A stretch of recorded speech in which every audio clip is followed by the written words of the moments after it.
mushroom crusted rib roast. That's a big piece of meat.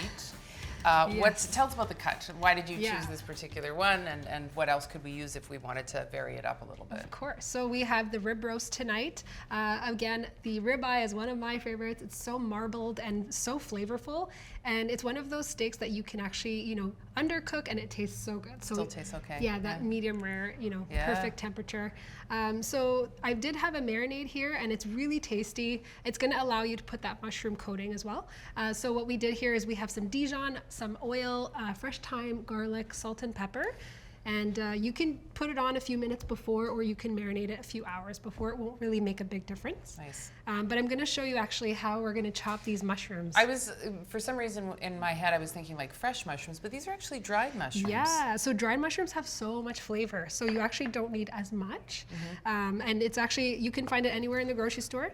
And typically you just, put them in a bunch and slice them together.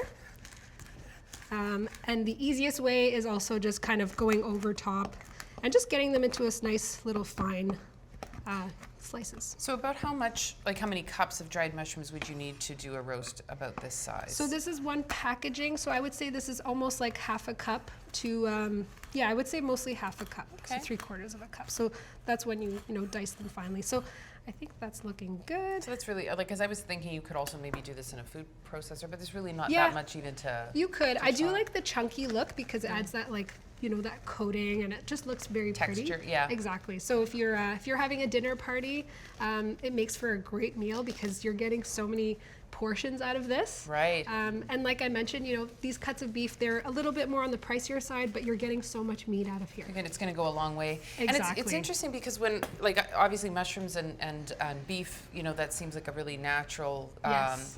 duo, if you will. Totally. But I would have never thought to make it as part of that, outer coating for Yeah. a roast. And you've got, that umami, which is like Exactly. this really wonderful, There's just lovely all the experience. flavors. Yeah, and it goes so well with the beef. Exactly. So yeah, I find mushroom and beef, it's like a match made in heaven. And then just add some onions in there too.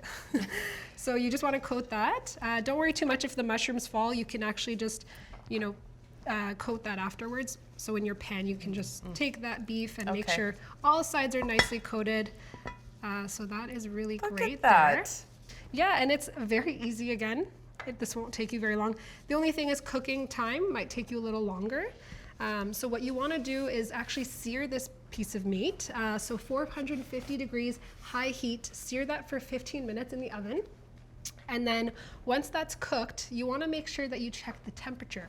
After you sear it. Exactly. Okay. Or sorry, after you cook it in the oven for about an hour. Okay, all right. Yeah, so you want to make sure after the sear, you reduce the temperature to 275. Cook that for about an hour, and then check the temperature because some cuts of beef are bigger, obviously, than others. So you don't want to get that to a point where it's undercooked. So check the temperature, make sure it's around 145, depending if you like medium rare, and then we can make sure to pull that off, let it rest. What if you wanted it a little bit more well done? Yeah, you could definitely leave it in there for another 10-15 minutes. Okay.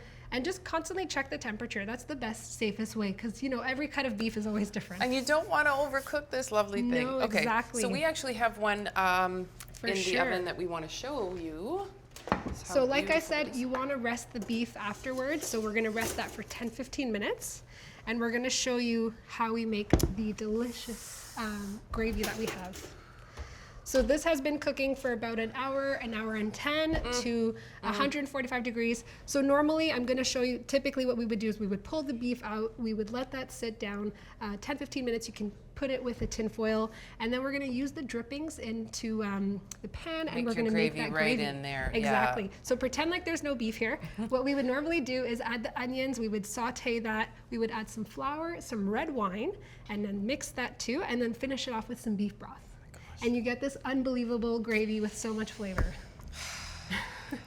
So this kind is of speechless. delicious, yeah. Like it smells and looks so absolutely Yeah. incredible. Just can't wait to tuck beautiful. into that. And how long do I have to wait?